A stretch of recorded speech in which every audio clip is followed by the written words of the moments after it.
गिरिडीह जिले के 108 एम्बुलेंस कर्मी एक बार फिर हड़ताल पर चले गए हैं। उन्होंने गिरिडीह स्टेडियम के समक्ष एक बार फिर विभाग द्वारा आश्वासन के बाद भी मांग पूरी नहीं करने को लेकर अनिश्चितकालीन धरना दे दिया है। इतना ही नहीं, उनके द्वारा स्वास्थ्य मंत्री के खिलाफ जमकर नारेबाजी भी की गई है। इस संबंध में जानकारी देते हुए 108 कर्मियों ने बताया कि पूर्व में हड़ताल किए जाने के बाद उनकी मांगों को पूरी करने का आश्वासन मिला था, लेकिन यह आश्वासन ना तो अब तक पूरा हुआ है और ना ही मांगे पूरी हुई हैं, जिस कारण उनका घर चलना भी दुर्लभ हो गया है। बताया गया कि फरवरी में सम्मान फाउंडेशन नाम की कंपनी एम्बुलेंस चलाने का टेंडर ली है, लेकिन वह सभी सरकार द्वारा तय मजदूरी का भुगतान नहीं करके किसी को 2500, किसी को 3000 आदि का भुगतान कर रही है। उन्होंने बताया कि उन्हें ना तो अब तक आउटसोर्सिंग कंपनी की ओर से नियुक्ति पत्र दिया गया और ना ही वेतन में बढ़ोतरी की गई है। सबसे बड़ी दुख की बात तो यह है कि उनका वेतन भी सही से और सही समय पर नहीं दिया जा रहा है, जिसके कारण कर्मियों को गाड़ी का किस्त भरने, परिवार का भरण पोषण करने सहित अन्य में के लाले पड़ गए हैं। साथ ही उन्होंने बताया कि इस संबंध में कई बार उनके द्वारा हड़ताल किया गया और कई बार कंपनी एवं विभाग को आवेदन देकर उनकी मांग को पूरी करने की गुहार लगाई गई, लेकिन अब तक इस पर कोई ठोस कदम नहीं उठाया गया है। ऐसे में उनके पास हड़ताल के सिवा और कोई उपाय नहीं बचा। उन्होंने विभाग से जल्द उनकी मांगों को पूरी करने और समय पर वेतन देने की मांग की है। सम्मान फाउंडेशन कंपनी 108 एम्बुलेंस चलाने के लिए टेंडर लिया और ये कंपनी एक चोर कंपनी है जो हम लोग कर्मचारियों को गुमराह करके और काम ले रही है। ये 30 दिन काम करवा करके और हम लोग को पेमेंट दे रही है, किसी को 2600 रुपया, किसी को 2000 रुपया, इस तरीके से ये पेमेंट दे रही है। और फरवरी से आए हुए आज कंपनी का लगभग 5 महीना हो गया है। और आप लोग को बता दें कि 9 तारीख से हम ड्यूटी कर रहे थे। 9 तारीख मतलब ड्यूटी हमारा पर डे चला था। 9 तारीख को हम ऑन ड्यूटी थे और ड्यूटी में 2 रात में केस किए हम। केस करने के बाद सुबह हम 6 बजे सो के उठे और हम लेटरिन बाथरूम किए और अचानक से मेरा पेट में दर्द हो गया। दर्द होने के बाद हमको कंपनी की तरफ से खाली 108 का जैसे आम जनता को गाड़ी मिलता है, 108 में फ़ोन करने के बाद उस तरीके से हमको भी गुजरना पड़ा 108 का गाड़ी लेने के लिए। और हम हॉस्पिटल चल गए। हॉस्पिटल जाने के बाद मेरा पूरा बेहोशी हालत था, मतलब बोलने के कगार पर नहीं थे हम। और हमको एसआई के नाम से हमारा जो पैसा काटा गया था वो पैसा देखा कि 10 तारीख को इसका इलाज चालू हो गया, 12 तारीख को हम लोग को पैसा वापस कर दिया। 2 महीना का पैसा बोला आप लोग काटने के लिए पैसा काट के रख लिया गया। जब देखा कि इसका तबीयत खराब हो गया तो पूरा गिरिडीह में आप एक कर्मचारी से पूछ लीजिए, वर्कर से पूछ लीजिए, सभी का पैसा वापस कर दिया एसआई के नाम से और पीएफ के नाम से कि हम लोग आपका पैसा नहीं लिए हैं, क्योंकि हमारा तबीयत खराब हो गया था। अगर हमको कुछ हो जाता है तो कंपनी से हम फंस जाएंगे। उस अवस्था में कंपनी जो है सो पैसा रिटर्न कर दिया, जो हम लोग के पास में प्रूफ है पैसा जो दिया है। तो अब बताइए कि हम लोग आज फरवरी से कंपनी आज 5 महीना हो गया और मात्र अभी तक पेमेंट दिया है। फरवरी में दिया था 8075 रुपया और उसके बाद फरवरी का पैसा दिया था 8075 और मार्च का पैसा दिया 2662 रुपया और अभी तक हम लोग को कोई भी पैसा नहीं दिया। 5 महीना मात्र 10,000 रुपया दिया। बताइए 10,000 रुपया में 5 महीना आदमी कैसे ड्यूटी करेगा। अभी हम जो है सो अपना मेरा जो शादी में जो चेन उन जो मिला था उसको बेच करके अभी हम अपना इलाज कराएं और अभी आप लोगों के पास में हम सुरक्षित हैं। इससे मेरे पास में पूरा प्रूफ है, वीडियो के साथ है। और यही नवजीवन में मेरा इलाज चला जिसमें मेरा खर्चा गिरा 1,33,000 रुपया। तो बताइए आप लोग, हम ड्यूटी कंपनी का काम करके और 1,33,000 रुपया हम घर में जेवर बेच के, ज़मीन बेच करके और हम अपना इलाज करवाएं। तो अगर हम अपना घर का काम से अगर 1,33,000 खर्चा करते, चलो भाई घर में थे इलाज हुआ तो कोई बात रहता, लेकिन हम कंपनी का काम में ऑन ड्यूटी रहने के बाद मेरा तबीयत खराब होता है और कंपनी हाथ उठा देती है। तो आप आज हम लोग को ऐसा स्थिति से गुजर रहे हैं कि आप लोग को हम लोग सहारा लेना पड़ रहा है, क्योंकि आज हम लोग 5 महीना बीत जाने के बाद मात्र हम लोग को किसी को 2000, किसी ऐसा भी बहुत सारा कर्मचारी है जिसको 1 भी रुपया नहीं मिला है। तो मैं आप लोगों से सरकार को ये बताना चाहता हूँ कि हम लोग धरना स्थल पर आज 17 तारीख से हम लोग हड़ताल, अनिश्चितकालीन हड़ताल कर दिए हैं। हम लोग चाहे तो हम लोग को आप यहीं पर भूखे मर जाएंगे।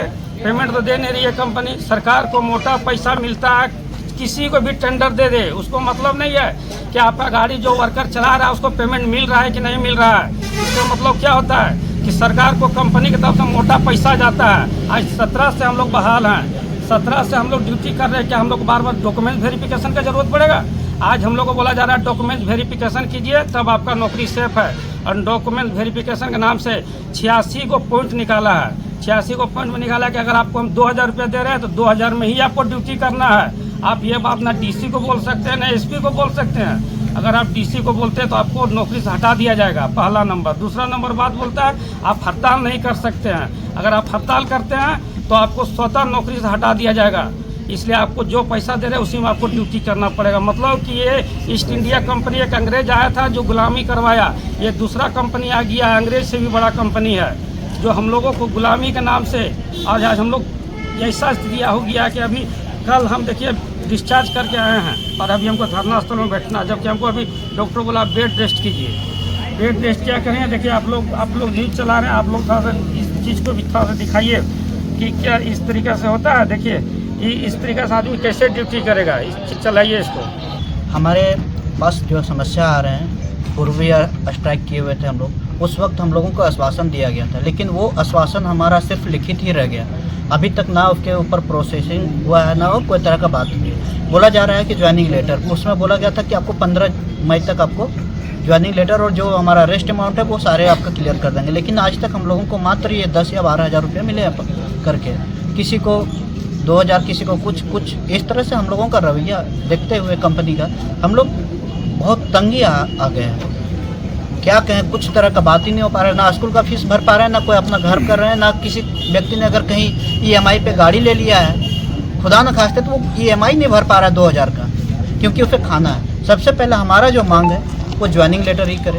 उसके बाद जो पूर्व में कार्य कर रहे थे हमारे कंपनी में कर्मचारी, जो भी कंपनी में, उसके अनुकूल जो पेमेंट कर रहे थे, उसके श्रेणी जो वो कुशल श्रेणी में हम लोगों को रखा गया था, वो कुशल श्रेणी में हम लोगों को रखे और PF ESIC अति शीघ्र चालू करें। ना चालू करने के आज हमारा 6 महीना बीत गया कंपनी के साथ और हमारा PF ESIC नहीं हुआ।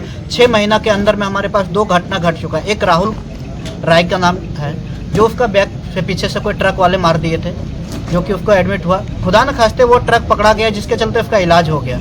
नहीं तो फिर वो बोलता है, अगर ट्रक वाले भी होते अच्छा जगह पे तो बोलते कि सीधा मैं आप इंश्योरेंस से लड़ के ले लीजिए, हमारे पास पैसा नहीं है। हर एक गाड़ी का नियम होता है कि अगर आपका एक्सीडेंट होता है तो आप इंश्योरेंस से पैसा ले लीजिए। कोई भी गाड़ी वाले जल्दी से देना नहीं चाहता है। हम थाना से सलट लेंगे, ऐसे कर लेंगे, वैसे कर लेंगे, ये करके निकल जाता है। तो वहाँ पे हमारा क्या है, स्वाभाविक था कि उस समय अगर उस गाड़ी वाले को हम नहीं पकड़ते, उस गाड़ी वाले ने हमारा इलाज नहीं करवाता, तो हमारे राहुल जी आज हमारे साथ नहीं रह पाते, या तो फिर अपना पैसा लगा के इलाज करवाना पड़ता। तो ऐसे कंपनी में काम करने से हम लोगों को क्या फ़ायदा है, जब हमारी सेफ्टी नहीं है। आज तक हमारे पास मेडिसिन नहीं मिला, उसमें बोला गया था कि आपको 15 मई तक सभी का हेल्थ किट सारे लोग गाड़ी में उपलब्ध हो जाएगा। एक भी गाड़ी में देख लीजिए, जो पुरानी कंपनी दी है वो भी एक्सपायर हो गई होगी दवा, वो दवा भी पड़ा हुआ है, वो सामान पड़ा हुआ है, लेकिन अभी तक हमारी इस गाड़ी से एक भी गाड़ी में कोई किट नहीं आया। हम कैसे पेशेंट को सेवा दे सकते हैं? गाड़ी किसी भी हालत में चलने जैसा नहीं है। कहीं भी जाएंगे बीच में आपका स्टीयरिंग खराब हो जाएगा, ब्रेक खराब हो जाएगा। किसी गाड़ी में पंखा नहीं चल रहा है जिससे पेशेंट को हवा मिल सकते, उचित फुल्ली इसका जो AC है वो भी काम नहीं कर रहा है। बोला जा रहा है कि हाँ ये सब काम हो जाएगा, लेकिन हुआ आज तक नहीं है। तो वो सब चीज़ को हमको काम दीजिए। हमारा जो पेमेंट है उचित वो हमको दीजिए। जैसे कि हमारे पूर्वता कंपनी रखी गई थी कुशल में, तो वो कुशल श्रेणी के अनुकूल हमें पेमेंट किया जाए। बीच में जब ये हम लोगों ने बोला ज्वाइनिंग लेटर की बात हुई, तो ज्वाइनिंग लेटर के नाम पे उसने फिर हम लोगों का बोला कि डॉक्यूमेंट्स वेरिफिकेशन करवाना होगा। हम लोगों से डॉक्यूमेंट्स पहले कलेक्ट कर चुके हैं, जेरोक्स सारे लोगों ने हम लोग दिया, बैंक का स्टेटमेंट तक दिया कि हमने पूर्वता कंपनी में काम कर रहे थे। 3 महीना का हम लोगों का बैंक का स्टेटमेंट मांगा, वो भी दिया। लेकिन उसके बाद भी उसको कि नहीं अब आपको डॉक्यूमेंट्स वेरिफिकेशन कीजिएगा तब हम ज्वाइनिंग लेटर देंगे। ज्वाइनिंग लेटर कुछ जिला में दिया, जैसे हमारा एक रांची में वेरिफिकेशन करवाया, वो हम लोगों ने देखा कि वो अगर वेरिफिकेशन करवाता है तो क्या करवाता है। उसमें देखे कि सरासर हम लोगों को एक गुलामी के जंजीर में बांधने का प्रतिक्रिया है। वो हम लोगों को ज्वाइनिंग लेटर नहीं दे रहा है, वो हम लोगों को एक जेल में गुलाम जो होता है ना, उस तरह का बांधने का प्रतिक्रिया।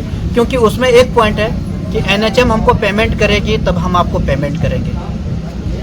तो NHM पेमेंट करेगी, आप टेंडर लिए हैं, आपके अंडर हम काम कर रहे हैं, हम तो गवर्नमेंट के अंदर काम नहीं कर रहे हैं। आपकी ही भाषा कंपनी जो बोल रही है उसी के अंदर कि आप तो हमारे अंडर काम करते हैं, कंपनी के अंडर में, गवर्नमेंट के अंडर में। हाँ, गवर्नमेंट का काम कर रहे हैं, लेकिन हम कंपनी से लिए। लेकिन गवर्नमेंट उनको टेंडर में ये भी लिखा गया है कि जब तक हम पेमेंट करें या ना करें, आपको तो स्टाफ का पेमेंट करना, हमारा काम बाधित नहीं होना चाहिए। तो हम लोगों का पेमेंट आज तक क्यों नहीं किया? यहाँ पे ये मुद्दा हो रहा है। उसके बाद है कि हमारा एक और उसमें पॉइंट है कि हम लोगों को जो है अभी गोपनीयता के नाम पे उसमें है कि आप किसी का बिना कंपनी के ऑथोराइज से किसी को आप कुछ नहीं बता सकते। लाइव लगातार के वीडियो को लाइक करें, सब्सक्राइब करें और बेल आइकन को दबाना न भूलें।